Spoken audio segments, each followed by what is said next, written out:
Welcome to Dark Screen Recaps, where shadows speak louder than words. Today we're diving back into the mysterious Maikong series, and this time it's Lena who finds herself caught in a web of horror and confusion. In order to earn some quick cash for daily expenses, Lena agreed to work as a one-day temporary nanny at a stranger's house. Her father drove her to the location, a huge and luxurious mansion. The owners, a friendly couple named Mr. and Mrs. Fang, greeted her warmly. They needed someone to watch over their child while they were away. Mrs. Fang gave Lena a quick tour of the house to help her get familiar with the rooms and layout. "Here's our number," she said. "Call us if anything seems unusual." Before leaving, she warned her, "Don't be scared if you hear any noises from upstairs, or the housekeeper lives up there."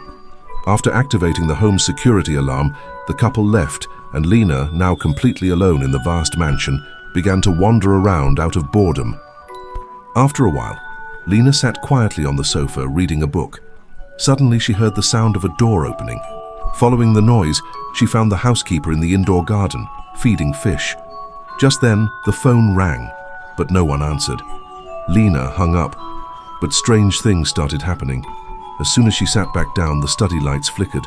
She walked over, only to find nothing, until a black cat jumped out of nowhere. Trying to calm her nerves, Lena called her best friend. But right after hanging up, the house's security alarm suddenly went off. Both the security company and the homeowner's phones rang continuously. Lena explained that it might have been the housekeeper triggering the alarm by mistake. Then she headed out to the garden, calling for the housekeeper, but no one replied. His anxiety kept rising. Then the phone rang again. This time, there was silence on the other end. Moments later, it rang once more. Only now a man's eerie voice spoke, laughing at Lena. Lena hung up the phone immediately. Earlier, she had seen her boyfriend getting close to another woman, which left her jealous and angry. The constant ringing only added to her frustration and made her feel even more on edge. Late at night, she got up to grab something from the fridge. Just as she returned, the phone rang again, but this time, seeing her best friend show up unexpectedly brought her a brief sense of comfort. Turns out, the garage door hadn't been locked, so her friend had simply walked in to keep her company. She didn't want Lena to be alone in such a creepy house.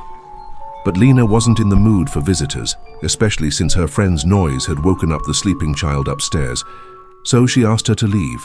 Her friend got into the car, only to find the driveway blocked by fallen branches. As she stepped out to clear them, someone suddenly rushed at her from the shadows. Back at the house, just as Lena was trying to calm down, a loud knock echoed from the front door. When Lena opened the door, no one was there. Confused, she stepped back inside, and once again the phone rang. This time it was her boyfriend calling. Lena immediately questioned him. Was he the one who kept calling earlier? Her boyfriend quickly denied it, insisting she wasn't bored enough to play pranks. She claimed the signal was weak and then hung up. Moments later, Lena's own phone rang again, and it was supposedly her best friend calling. But something was wrong. A deep male voice came through the speaker saying, "I'm not your best friend," followed by a chilling question, "Who are you? Who are you?"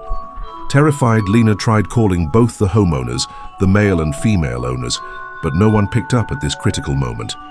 Left with no other choice, she finally dialed the police and nervously explained everything that had just happened inside the house. Lena told the police she'd been receiving a phone call every 10 minutes, likely from the same person. But since there had been no threats or intimidation, the police refused to take action. Lena then spotted a car in the tunnel outside and was told it hadn't left because the driver had a class. That gave her some relief. Before ending the call, the officer said if another call comes with threats, Lena should contact them immediately. After hanging up, Lena dialed the housekeeper, only to hear the phone ringing from inside the house. No one answered. She searched everywhere but couldn't find the housekeeper until she eventually discovered their phone inside a bag. Strangely, the back door shut by itself.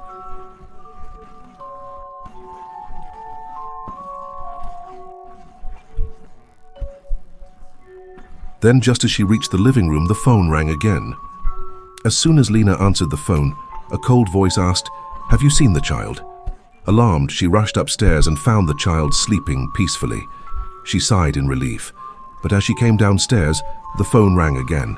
This time the voice asked, Is the child okay?" That's when Lena realized someone was watching her from nearby. Terrified, she quickly closed all the curtains and called the police again. They told her to stay calm. "If he wanted to hurt you, he'd already be inside," they said. The officer advised Lena to keep the caller talking next time so they could track her location. The caller didn't respond, and the call ended at the 54th second. Just then, Lena noticed a small house nearby with its lights on and a shadow moving inside. Thinking it might be the person watching her, Lena grabbed a self-defense tool and rushed toward the house, but once inside it was empty. As she was about to leave, the phone inside the house rang. Lena answered and started questioning the caller while closely watching the timer. When enough time had passed, the caller hung up. Lena immediately called the police, but they said they couldn't trace the caller because a different phone was used. That's when it hit her. The call was probably a trick to stall her. Worried, Lena rushed back toward the mansion, quickly opening a window to check outside. She noticed a room where the light had flashed earlier.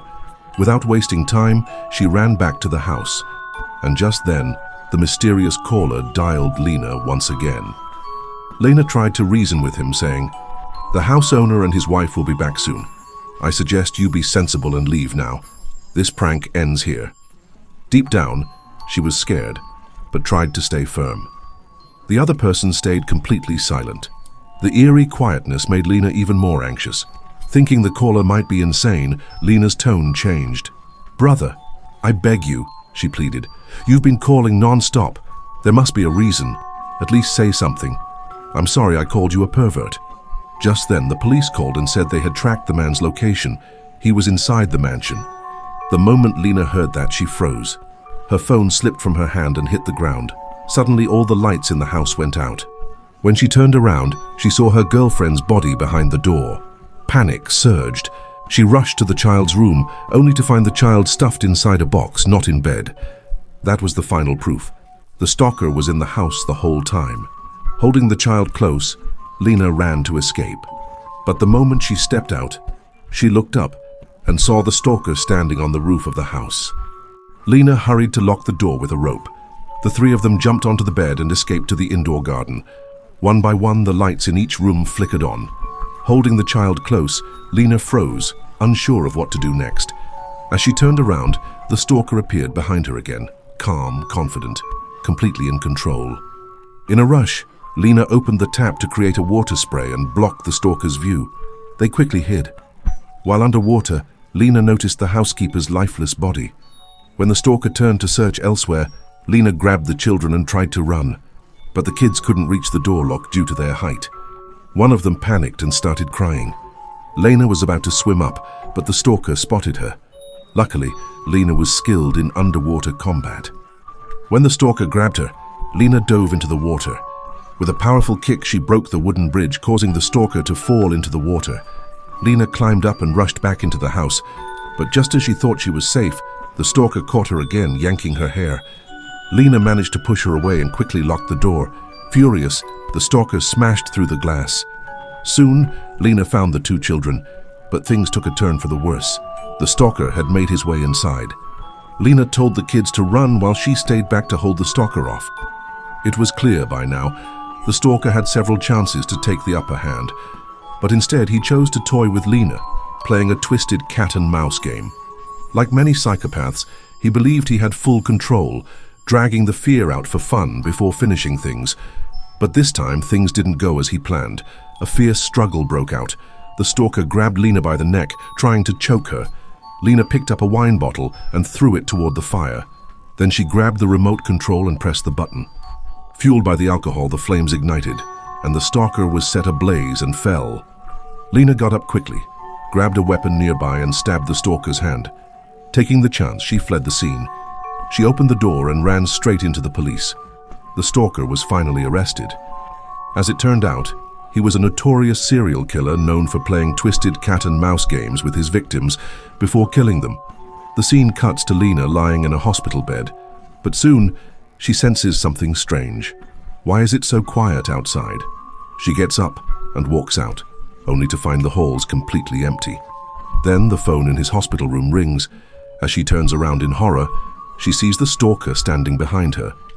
But suddenly, she wakes up. It was just a nightmare. Clearly, the trauma from that night still haunts Lena deeply. And with that, the movie comes to an end.